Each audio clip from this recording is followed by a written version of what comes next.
ये 2021 की गर्मियों की बात है।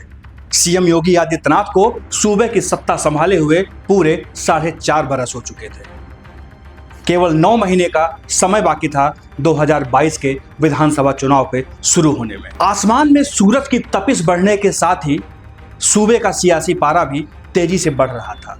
लेकिन इसी बीच एक ऐसी चर्चा सामने आई जिसने सूबे की सियासी तपिश को दोगुना कर दिया।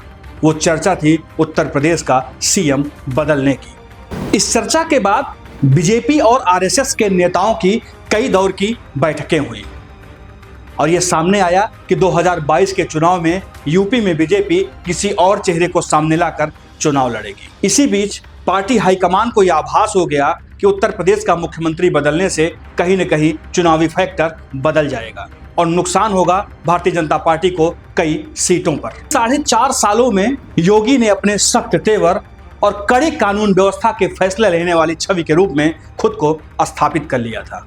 पार्टी हाईकमान को लगा कि योगी को हटाने से कहीं न कहीं सूबे की जनता नाराज हो जाएगी और इससे पार्टी को भारी नुकसान उठाना पड़ सकता है। नमस्कार, मैं उज्जवल सिंह हूं और आप देख रहे हैं यूपी न्यूज। आज हमारी बात एक ऐसी चर्चा को लेकर है जो गाहे बगाहे सूबे के राजनीतिक गलियारों में आती है, छा जाती है और फिर गायब हो जाती है। जी हां, हम उसी चर्चा की बात कर रहे हैं जिसमें 2021 से अब तक कई बार उत्तर प्रदेश के मुख्यमंत्री को बदला है, लेकिन आज भी योगी आदित्यनाथ 2017 से उत्तर प्रदेश के मुख्यमंत्री की कुर्सी पर काबिज हैं। बात 2021 की है। योगी को सीएम पद से हटाने की चर्चाओं का दौर जारी था।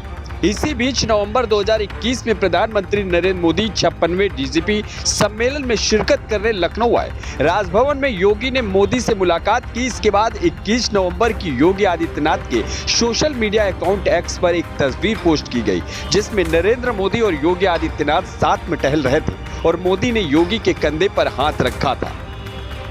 इस तस्वीर से संगठन और सूबे में स्पष्ट संदेश गया कि योगी की सरपरस्ती में ही आगामी 2022 का चुनाव लड़ा जाएगा। इस तस्वीर का कैप्शन था, हम निकल पड़े हैं प्रण करके, अपना तन मन अर्पण करके, जिद है एक सूर्य उगाना, अंबर से ऊंचा जाना है, एक भारत नया बनाना है। जिसके बाद ये बात लगभग साफ हो गई कि 2022 के विधानसभा चुनाव का नेतृत्व भी सीएम योगी ही करेंगे। वही हुआ भी। सीएम योगी के चेहरे पर चुनाव हुआ और भाजपा ने पूर्ण बहुमत की सरकार बनाई। हालांकि उन्हें कुछ सीटें गंवानी पड़ी। योगी पर एक दूसरा आरोप भी था और वो था ब्यूरोक्रेसी का बढ़ता दबदबा। लेकिन ये भी सच है कि भाजपा की सरकारें जब जब सत्ता में आती है तो पार्टी की जमीनी कार्यकर्ताओं की एक कॉमन शिकायत रहती है कि ब्यूरोक्रेसी का प्रभाव बढ़ जाता है और राजनीतिक कार्यकर्ताओं समेत चुने हुए प्रतिनिधियों का महत्व कम हो जाता है। यही योगी आदित्यनाथ की सरकार में भी हुआ। इसकी एक बड़ी वानगी देखने को मिली 17 दिसंबर 2019 को, जब भाजपा के लगभग 100 विधायकों ने अपनी सरकार के खिलाफ लखनऊ में धरना दिया था। उस दौर में यूपी के राजनीतिक गलियारों में एक चर्चा और थी और वो चर्चा थी उत्तर प्रदेश के मुख्यमंत्री योगी आदित्यनाथ और उप मुख्यमंत्री केशव प्रसाद मौर्य के बीच टसल की। और टसल भी एक बड़ी वजह को लेकर थी। दरअसल उत्तर प्रदेश में 2016 में केशव प्रसाद मौर्य को यूपी बीजेपी का अध्यक्ष बनाया गया था। 2017 में भारतीय जनता पार्टी ने भारी बहुमत से विजय प्राप्त की और जब सरकार बनने वाली बात आई तो ये लगा कि केशव प्रसाद मौर्य उत्तर प्रदेश के मुख्यमंत्री होंगे। कुछ और नेताओं के साथ केशव प्रसाद मौर्य का भी नाम मुख्यमंत्री पद की रेस में आगे चलने लगा। लेकिन इसी बीच गोरखपुर के गोरक्षनाथ मठ से निकले एक महंत ने इन सभी अटकलों पर विराम लगाया और उत्तर प्रदेश की मुख्यमंत्री की कुर्सी पर गोरक्षनाथ मठ के पीठाधीश्वर योगी आदित्यनाथ आसीन हुए। राजनीतिक जानकार बताते हैं कि यही समय था जब योगी आदित्यनाथ और केशव प्रसाद मौर्य के बीच मनमुटाव बढ़ा, आपसी मतभेद बढ़े, लेकिन इसके डैमेज कंट्रोल की भी कवायद हुई। आरएसएस के बड़े नेताओं की दखल पर 22 जून 2021 को मुख्यमंत्री योगी आदित्यनाथ केशव प्रसाद मौर्य से अचानक मिलने पहुंच गए। उसके बाद ये कयास लगाए जाने लगे कि दोनों नेताओं के बीच अब रिश्ते सुधर जाएंगे और इनके बीच आपसी मनमुटाव अब खत्म हो जाएगा। इसके अलावा सीएम योगी पर एक और बड़ा आरोप लगा। वो आरोप था ब्राह्मण विरोधी होने का। कई भाजपा के नेताओं ने ये सवाल भी उठाए कि योगी आदित्यनाथ की सरकार में कितने ब्राह्मणों का एनकाउंटर हुआ है। विकास दुबे के एनकाउंटर के बाद इस चर्चा को और अधिक बल मिला।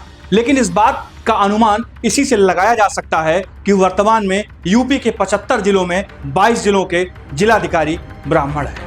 बहरहाल 2022 विधानसभा चुनाव में बीजेपी ने योगी का चेहरा आगे रखा और पार्टी को 255 सीटों के साथ स्पष्ट बहुमत मिला। उस समय योगी को हटाने की चर्चाओं को लेकर लखनऊ और दिल्ली के राजनीतिक गलियारों में हुई इन मंत्रणाओं का कोई असर नहीं हुआ। 27 फरवरी 2023 को योगी आदित्यनाथ लगातार दूसरी बार यूपी के सीएम बने, लेकिन भाजपा को नुकसान हुआ। 2024 के लोकसभा चुनाव में जहां यूपी की 80 सीटों में भाजपा केवल 33 सीटों पर सिमट गई और फिर कुछ राजनीतिक लोगों ने इसका जिम्मेदार सीएम योगी को बताया।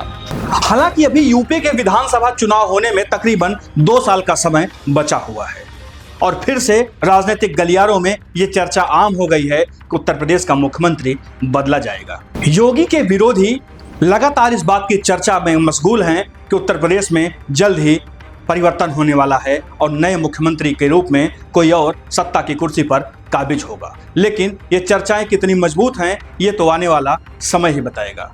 फिलहाल योगी आदित्यनाथ के बगैर उत्तर प्रदेश में 2027 का चुनाव लड़ना बीजेपी के लिए कितना फायदेमंद होगा, इसका गुणागणित बीजेपी आलाकमान जरूर कर रही होगी। हाँ, एक बात तो तय है कि पार्टी के बीच चल रही मैथमेटिक्स में ये समय योगी आदित्यनाथ के लिए चुनौती भरा जरूर है।